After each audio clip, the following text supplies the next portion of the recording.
Hello students, today we will be doing the chapter The Tiny Teacher. It's a very good lesson and you will get to learn a lot from it. The author starts by saying, name the smallest insect you have seen and the wisest. Is it the fly? No, it isn't. Is it the mosquito? No, not the mosquito. Then it must be the worm. No, none of these. It is the ant. It's pronounced as ant, not aunt. The commonest, the smallest, but the wisest insect. Why is he calling the wisest? We'll come to know as we go through the story. Most of you wouldn't know about ants. The story of an ant's life sounds almost untrue, but people have kept ants as pets and have watched their daily behavior closely. So we know a number of facts about this tiny, hardworking and intelligent creature. What are the facts? We'll get to know. Now the author is saying, how do they communicate? How do they talk to each other? They actually do not talk to each other. They send their messages through antenna or feelers. An ant uses its feelers or antenna. You've seen the two feelers which are in front of the ant's head, and this is how they talk to each other. Watch a row of ants moving up or down the hall.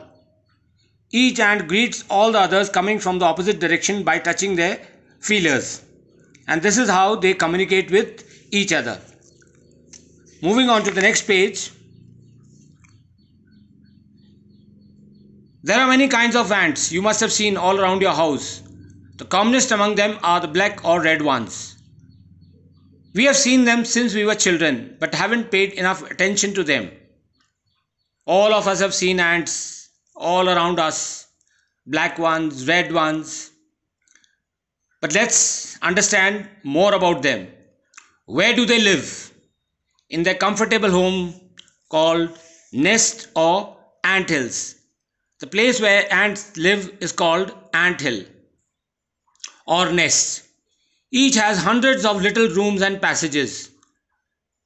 In some of these rooms, the queen ant lays eggs. Others are nurseries for the young ones called grubs. The baby ants are called grubs. Just remember this. Workers have reserved quarters. They spend most of the time searching for food. Some rooms serve as storehouses for this food. Soldiers have separate barracks. Barracks is rooms where soldiers live. Remember this. Please keep your writing material, that is pen pencil, with you so that you can write the meanings whenever I tell you them. What we understand is an ant hill is the place where ants live, and it has different rooms, like one for the queen ant where it lays egg. Then there are nurseries where the baby ants live. Then there are some storehouses. Some are for the warriors, that is soldiers. So they have different quarters for all of them. No worker has ever tried to live in a soldier's house. No soldier has ever gone out searching for food. What the author is saying is, the work is divided. Every ant has a different job. Some are soldiers, some are workers, some take care of nurseries. And the queen ant has only one job, and that is to lay eggs. And the baby ants are called grubs. No worker or soldier or cleaner has ever harmed a grub. So you see, an ant's life is very peaceful. Each does its share of work intelligently and bravely and never fights with other members of this group. So what we learned till now is that the ants live peacefully. They do not interfere with others' work. The work of a soldier is to protect the anthill. The work of the workers is to bring food. The queen ant lays eggs. So what we see here is all of them have got their own work. The work is distributed, and they do not interfere with each other's work, and that is why they live peacefully. If you go through this comprehension chapter, it will be very easy for you to do it. But let's continue the chapter. Now the second part. The queen is the mother of the entire population of the colony. So understand this. It is only the queen which lays the eggs, and it has a life of about 15 years. It has pair of wings but bites them after its wedding flight. Now let me tell you about this wedding flight. It is only the queen ant which has wings, and she bites them off, or she takes them off once the wedding flight has taken place. The flight takes place on a hot summer day. So she flies on a hot summer day. The queen leaves the nest. Nest is the anthill, and goes out to meet a male ant. Here we are talking about masculine and feminine. So the masculine of an ant is a drone.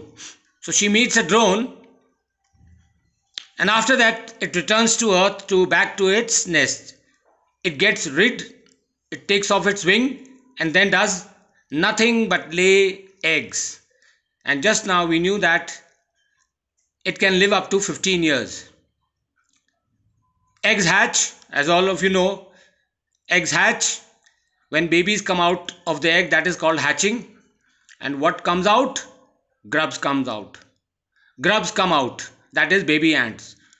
Now the work of the soldiers is to guard them. The workers feed and clean them, and also carry them about for airing. Airing is, that is, breathing, exercise and sunshine. So the job of the workers here is to take those grubs out for airing, sunshine and exercise. So how much time does it take for these grubs? 2 or 3 weeks later, the grubs become cocoons and live without food or activity. So here we are talking about the life cycle of the ant. First it comes out, first it is inside the egg, then it comes out, and those are called grubs. And after 2-3 weeks they become cocoon. They cover themselves, as you can see in this picture. Then the cocoons break and perfect ants appear. So they live without activity for 3 weeks more. So 3 weeks they are as grubs, and another 2-3 weeks they are as cocoons. And then they come out of the cocoon, and now they are perfect ants. So what happens now? Now it's time for teaching and training, because workers have got different work to do. New ants learn their duties from old ants as workers, soldiers, builders, cleaners, etc. After a few weeks training, the small ants are ready to go out into the big world of work. So the life of an ant we have just discussed. It starts with an egg, it hatches, out comes a grub, that is baby ant. For 2-3 weeks they are taken out for airing, sunshine, exercise, and then they become cocoons, and after 2-3 weeks they break out of the cocoon, and now they are the real ants, perfect ants. And now they are trained for their different work. Some will be workers, some will be soldiers, some will be cleaners. Now let's talk about the anthill. An anthill is a home not only for ants. So we just now said that ants live in an anthill, but there are other animals also which live there. An anthill is a home not only for ants but also for some other creatures. What are the other creatures? Beetles, lesser breed of ants, and the green fly. Why do ants want these alien? Alien is foreign. Alien means outsiders. You can write it down. Alien here means outsiders. So why do the ants allow outsiders to live in their nest? There are several reasons. The reasons are: some give off smell pleasant to the ant senses, some give out pleasant smell, that is perfume, others give sweet juices, some give sweet juices like honey, and some are just pets or playthings like cats and dogs to human beings. And some of them live in the anthills just like cats and dogs are are our pets and they live with us. Now the author is talking about the green fly. The green fly is the ant's cow. Like we have cow, and what do we use cow for? We milk cow. We use cow for its milk. The ants train it to give honeydew like milk with a touch of their antenna. So how is the green fly useful? It touches the green fly with its ants, and the green fly gives it milk, just like cow gives us milk. They milk it just as we milk the cow. Have humans learned as much as ants have? Now the author is comparing, are we as organized, as peaceful as ants? Perhaps they have, but they haven't put their learning to good use. We have a lot of things we have learnt, but we do not use them. They may still learn a few things from this tiny teacher. There are many things we human beings can learn from this tiny teacher. And what are they? They are very hardworking. They have sense of duty and discipline. They don't interfere with each other's work.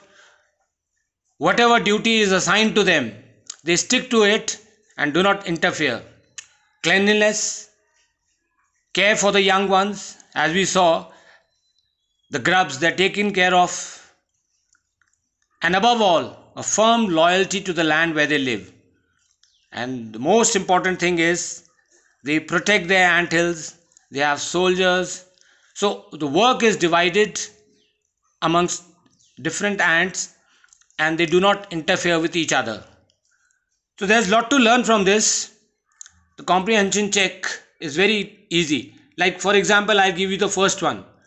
How long does it take for a grub to become a complete ant? We know. Once it comes out, once the egg hatches and the ants come out, for 3 weeks, they are grubs. They are taken out for airing, exercise and sunshine.